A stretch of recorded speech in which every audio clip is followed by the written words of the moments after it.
नमस्कार दोस्तों, गुरुजी है ना ऑनलाइन चैनल में स्वागत है। दोस्तों, अब तक हमने ये पढ़ लिया है निर्गुण संप्रदाय के अंतर्गत 1 से लेकर 3 पार्ट तक। उसके बाद में हमने सगुण संप्रदाय 4 पार्ट से स्टार्ट किया था और 7 पार्ट तक हमने सगुण संप्रदाय कंप्लीट कर लिया। तो उसमें कुछ संत भी आए, कुछ उनके संप्रदाय आए संत से रिलेटेड, तो कुछ उनके शिष्य भी आए, उनके बारे में मैं जिक्र, जैसे धन्ना जी हुए, पीपा जी हुए, उनके बारे में मैंने जिक्र करता साथ साथ में करता गया। तो इस प्रकार पहुंचते पहुंचते हम 8वें पार्ट तक हम पहुंच गए। तो 8वें पार्ट के अंतर्गत स्पेशल ये होने वाला है, जो राजस्थान के से रिलेटेड जितने भी प्रमुख महिला संत हैं उनके बारे में हम इस वीडियो में पढ़ेंगे। देखिए, इस वीडियो को बनाने का वैसे तो कोई औचित्य नहीं रहता। अगर मैं मीरा को पढ़ाकर डायरेक्ट बाय बोल देता तब भी सही था, लेकिन नहीं। एग्जाम में क्या होता है दोस्तों, अक्सर इस प्रकार से देखिए, यहाँ पर तमाम प्रकार के जो क्वेश्चन है, कई बार क्या होता है, जैसे अगर आपको पता ही नहीं है संत भूरी बाई, आपने पूरा का पूरा राजस्थान का सिलेबस पढ़ लिया लेकिन भूरी बाई का आपको पता नहीं है, तो आपको ये क्वेश्चन छोड़ना पड़ेगा। उसमें आप अटेम्प्ट भी नहीं कर सकते। हाँ, ये हो सकता है अगर आप वहाँ की लोकेलिटी के हिसाब से देखो तो आपको पता हो, वो बात अलग है, लेकिन पूरे राजस्थान को पता हो ये संभव नहीं है अगर जब तक आप इनके बारे में अध्ययन नहीं करोगे। अब इनकी एक और चीज है, जितने भी महिला संत हैं उनके बारे में अपने को ऑथेंटिक चीजें हैं वो मिलती नहीं है। हाँ, हालांकि मैंने कहीं नेट से सर्च किया है, कोई बुक्स की मदद ली है मैंने, इवन तक कि जो व्हाट्सएप वगैरह होते हैं, फेसबुक वगैरह होते हैं, उनकी तमाम प्रकार की चीजें हैं, उनकी मदद लेकर एक पार्ट बनाया है। अंत में मैं आपको इस वीडियो से रिलेटेड कुछ चीजें बताना चाहूंगा। अगर आप अंत तक मेरे साथ बने रहोगे तो वो चीज जरूर सुन के जाइए। देखिए, स्टार्ट करते हैं मीराबाई से। मीराबाई को राजस्थान की राधा बोलते हैं। देखिए, राजस्थान की राधा क्यों बोलते हैं, ये चीजें तो आपको आगे पढ़ने के बाद में पता लगेगी। इनका जन्म हुआ था 1498 ईस्वी में। अब इसमें भी 2 मत हैं। एक मत ये बताता है कि इनका जन्म हुआ था बाजोली गांव में, और इनका जो लालन पोषण हुआ था इनके दादाजी ने किया था, राव दूदा ने। ये थे वहाँ कुड़की गांव, और कुड़की गांव पड़ता है मेड़ता ठिकाना के अंतर्गत। तो वहां पर इनका पालन पोषण हुआ था, और इसकी वजह से जो अपने ऑथेंटिक चीज ये याद रखनी है, इनका जन्म हुआ था कुड़की ग्राम में, और कुड़की ग्राम पड़ता है नागौर में, इतना याद रखना है। उसके बाद में इनके बचपन का नाम था पेमल। देखिए, इनको राजस्थान की राधा कहते हैं, और कृष्ण की परम भक्ति, और कृष्ण की परम भक्त होने के पीछे इनके दादाजी का बहुत बड़ा योगदान है। और दादाजी का वो योगदान इस प्रकार है कि दादाजी थे वो वैष्णव मत के अनुयायी थे, और यानी कृष्ण के परम भक्त थे दादा और दादी दोनों। तो बचपन से ही इनके कृष्ण भक्ति की एक ललक थी, इन्होंने देखा था वो चीजें, तो बचपन से ही कृष्ण की परम भक्त रही थी मीराबाई। इनके पिताजी का नाम है, एक बार एग्जाम में पूछा जा चुका है, राव रतन सिंह राठौड़। ये बाजोली की जागीरदार थे, तो ये राठौड़ वंश से थे, तो ये चीज भी आप ध्यान रखें। उसके बाद में अगर इनकी बात करें विवाह की, तो जो मेवाड़ का महाराणा था सांगा, और सांगा का एक ज्येष्ठ पुत्र था, नाम था राजकुमार भोजराज, उनके साथ विवाह हुआ था, और ये क्वेश्चन भी एग्जाम में पूछा जा चुका। तो कहते हैं कुछ समय बाद में इनकी मृत्यु हो गई थी आकस्मिक, और मृत्यु होने के बाद में मीराबाई एक सांसारिकता से उनका मन है वो उठ गया था, और अकेली पड़ गई थी। और अकेले में कुछ तो साथ आएगा ही, तो अकेले में ही हमेशा भगवान अपने को याद आते हैं, और इन्होंने ही अपना जो संपूर्ण जीवन है एक तरीके से सांसारिकता से उठाकर इन्होंने भक्ति भावना में लगा दिया। तो मीरा की जो भक्ति थी वो बताते हैं माधुर्य भाव की थी। और अपन ने एक जो सगुण संप्रदाय के अंतर्गत पढ़ा था, जो रेवासा धाम है सीकर के अंतर्गत, अग्रदास जी महाराज हुए हैं, जो कृष्णदास जी पायहारी के शिष्य थे, वहां पर उन्होंने जो भक्ति की थी कृष्ण की, वो कौन सी थी, माधुर्य भाव की थी। तो ये से रिलेशन करके पढ़ा करो, उससे अच्छा लगता है। इन्होंने ज्ञान से अधिक जो भावना और श्रद्धा को महत्व दिया था मीराबाई ने। इसके अलावा इन्होंने जो सगुण भक्ति का जो मार्ग है, देखिए ये चीज ध्यान रखें, इनकी मीराबाई की जो भक्ति थी वो सगुण भक्ति थी। भजन, नृत्य और कृष्ण का स्मरण ही इन्होंने सगुण भक्ति का मार्ग बता दिया।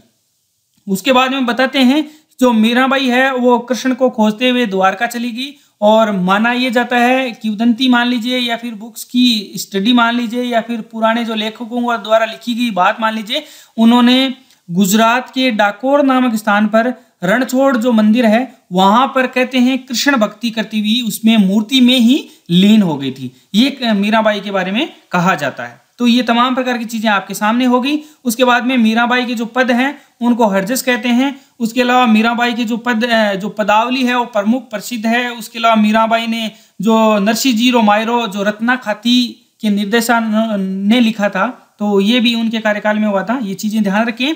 अब आपको एक मेरा क्वेश्चन भी बताना है। राजस्थान के अंतर्गत तमाम प्रकार के जितने भी मीरा मंदिर आपको पता है, मीरा का मंदिर, मीरा से रिलेटेड, वो आप कमेंट बॉक्स में जाकर मुझे लिखोगे। उससे आपका भी ज्ञान बढ़ेगा, मेरा भी ज्ञान बढ़ेगा और जो भाई पढ़ेगा उसका भी ज्ञान बढ़ेगा। तो सारी चीजें मैंने इस मीरा से रिलेटेड बता दी है, उसमें कुछ बचता नहीं है। बाद में अपन वापस चल के मीरा से संबंधित 3 क्वेश्चन आए हुए हैं मेरे को इतने 3 क्वेश्चन मिले, वो अपना हल जरूर करेंगे। अब बात करेंगे भक्त शिरोमणि कर्माबाई। इनका संत कर्माबाई हुई थी, इनके बारे में भी एक क्वेश्चन एक बार पूछ लिया गया है। तो जितनी जानकारी मेरे को इंटरनेट से मिली मैं आपको बताऊंगा, आपके सामने शेयर करूंगा। कहीं भी आपको गलती लगे आप नीचे जाके कमेंट बॉक्स में मुझे जरूर बताएंगे। भक्त शिरोमणि कर्माबाई के बारे में यह है कि इनका जन्म हुआ था कालवा 12 मकराना में पड़ता है, मकराना तहसील है और नागौर में। तो ये मकराना में इनका जो नागौर में इनका जन्म हुआ था। इनके पिता ये जाट जाति से बिलोंग करती थी और श्री जीवन राम जी डूडी इनके पिता का नाम था, माता का नाम रत्नी देवी था। ये कोई इंपॉर्टेंट चीजें नहीं है।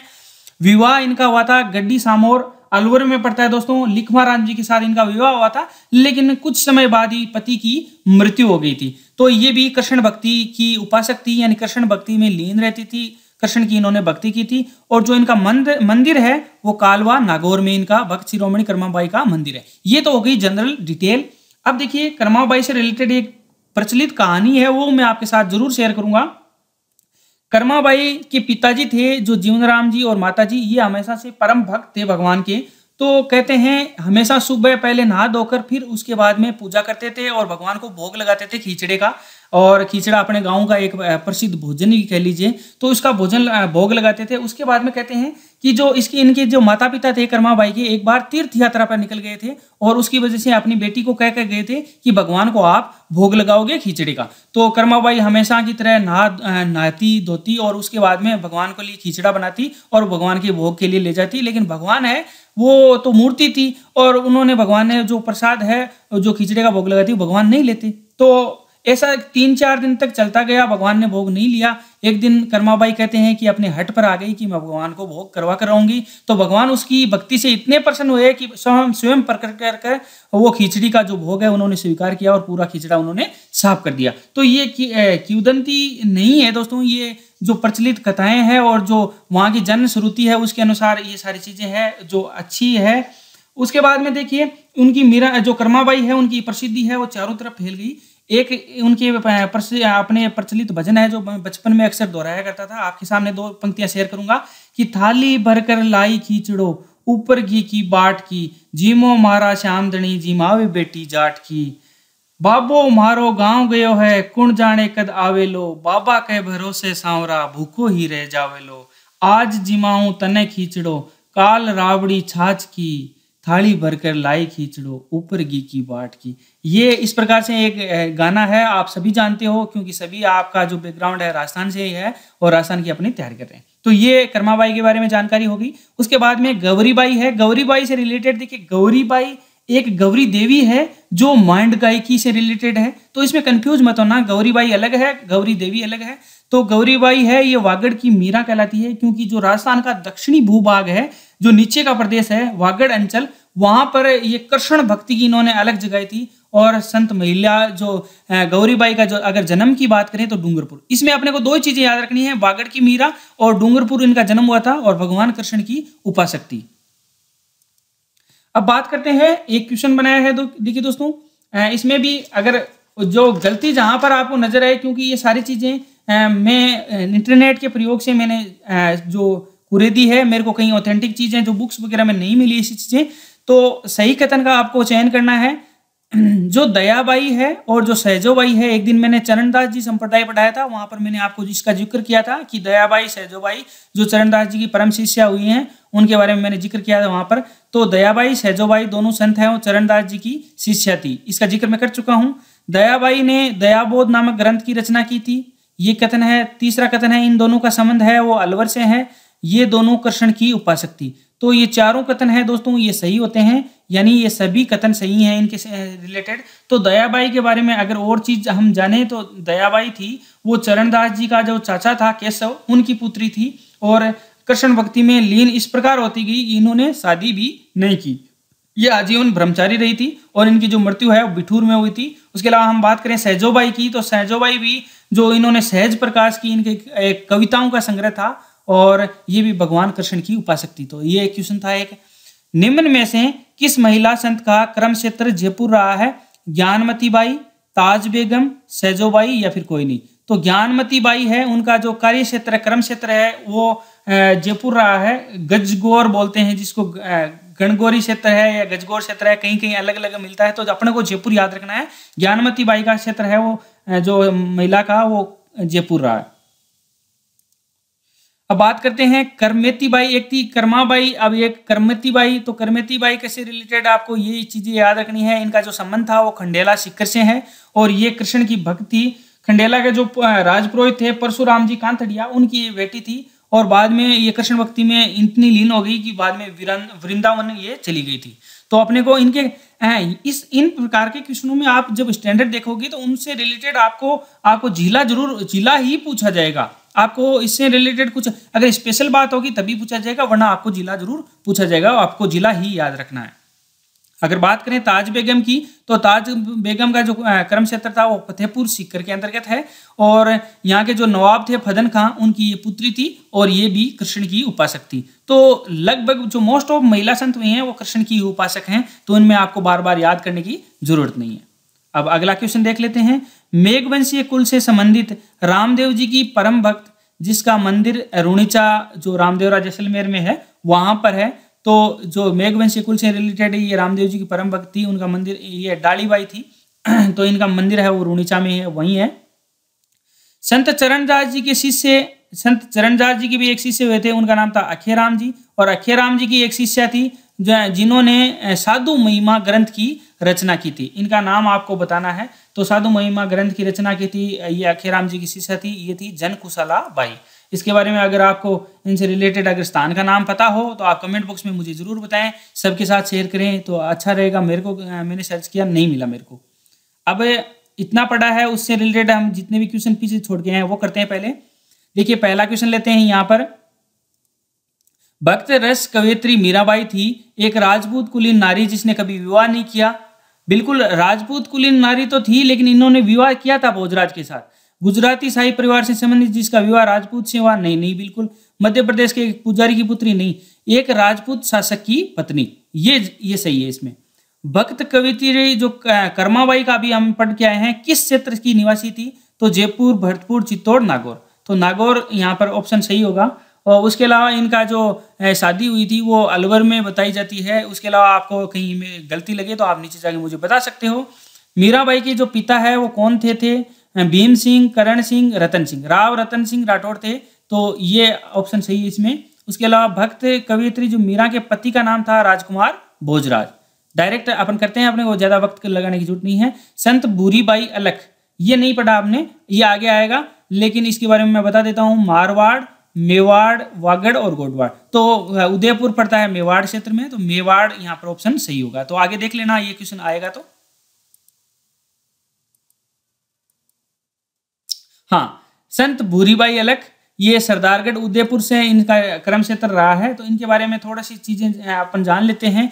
ये देखिए निर्गुण और सगुण दोनों प्रकार की जो भक्ति है उनका इन्होंने समर्थन किया था। तो ये चीज इसके बारे में स्पेशली हो गई। और इसके बारे में देखिए स्थान ही पूछा गया था, मेवाड़, मारवाड़। तो इससे भी देखिए स्थान का मतलब जिला ही पूछना नहीं होता। स्थान का मतलब कोई पुराना नाम दे दे तो भी वो स्थान ही हो गया ना, या फिर कोई लोकेलिटी के हिसाब से, जैसे मेवाड़ हो गया, मारवाड़ हो गया, चित्रपुर हो गया, इससे दे दे तो, लेकिन स्थान तो स्थान ही है। तो ये चीजें ध्यान रखें। उसके बाद में संत रानाबाई के बारे में बात कर लेते हैं। इनका जन्म हुआ है हरनावा पड़ता है पर्वत तहसील में, और पर्वत तहसील पड़ती है नागौर में। तो इनका जन्म यहाँ पर हुआ था। इनके गुरु का नाम मेरे को यहाँ पर संत चतुरदास जी मिले हैं। उसके बाद में ये कृष्ण की भक्त थी, तो अपने को हरनावा नागौर जरूर याद रखना है संत रानाबाई के रिलेटेड। भक्त शिरोमणि फूलाबाई, और फूलाबाई के बारे में मांझवास नागौर में इनका जन्म हुआ था। और बाद में बताते हैं इनके पिताजी थे वो हेमाराम जी। उसके बाद में फूलीबाई ने अपना जो संपूर्ण जीवन है वो मीरा की तरह भक्ति में लगा दिया था, ये बताते हैं। उसके अलावा एक इसमें स्पेशल बात यह है कि जो जोधपुर के महाराजा थे जसवंत सिंह, वो इससे मिलने मांझवास गांव में पहुंचे थे। और कहते हैं कि मांझवास गांव में जब जसवंत सिंह मिलने पूछे तो ये गोबर के जो उपले हैं, जिसको अपना मारवाड़ी में बोला पोटा था अपना, तो पोटा था अपनी, और पोटा थापती थापती गए छिंटा पड़ गया जसवंत सिंह जी के छिंटा पड़ गया। तो भी बाद में जसवंत सिंह अपने मन में विचारो कि यार कति मतलब एक इगोइस्ट आदमी है जो कि मतलब महाराजा के ऊपर छिंटा पटक दिया। लेकिन बाद में बिन पूछो कर्माबाई ने जसवंत सिंह जी पूछो जना एक बार कर्माबाई बोलो अगर थे मान लो राजा हो लेकिन थाके अंदर विनम्रता को नहीं आ चीज की। तो ई बात बाद में बाबा ने ज्ञान भी दियो खूब सारो। तो आपने इतनी चीज याद रखनी है कि जोधपुर महाराजा जसवंत सिंह से रिलेटेड इनका कहीं ना कहीं संबंध था बस। तो अगर दोस्तों ये वीडियो अच्छा लगे तो इसको जरूर अगर आपने चैनल को अभी तक सब्सक्राइब नहीं किया सब्सक्राइब कर लीजिएगा और इस वीडियो को लाइक करना बिल्कुल ना भूलें और इस वीडियो को शेयर बिल्कुल करें। अब वो जो मैसेज है वो मैं आपको बताता हूँ, छोटा सा शॉर्ट एंड स्वीट मैसेज ये है कि अगर इस चैनल से रिलेटेड कोई भी गलती आपको मिले तो आप मुझे कमेंट बॉक्स में बताएं। उससे पहले ये चीज़ जरूर नोट कर लें कि मैं इसके बारे में पहले सर्च करूं। अगर मेरे को कहीं ऑथेंटिक चीज़ है और सर ने गलत बताई है तो बिल्कुल मेरे साथ ज़रूर शेयर करें। और पर्टिकुलर इस वीडियो के लिए मैं बोलता हूं कि ये सारी चीज़ें मैंने इंटरनेट से सर्च की है तो हो सकता है मैं रॉन्ग हूं लेकिन आप मुझे करेक्ट करोगे। लेकिन करेक्ट करने से पहले आप सारी चीज़ें हैं वो आप अपने लेवल पर सर्च करोगे। जब आपको बिल्कुल ऑथेंटिक लगे तब मेरे को कमेंट बॉक्स में करोगे कि ये सर आपने गलत बोली है। मैं नेक्स्ट वीडियो में आपको जरूर इससे रिलेटेड क्वेश्चन ले लूँगा और आपको जरूर बताऊँगा। धन्यवाद दोस्तों, जय हिंद जय भारत।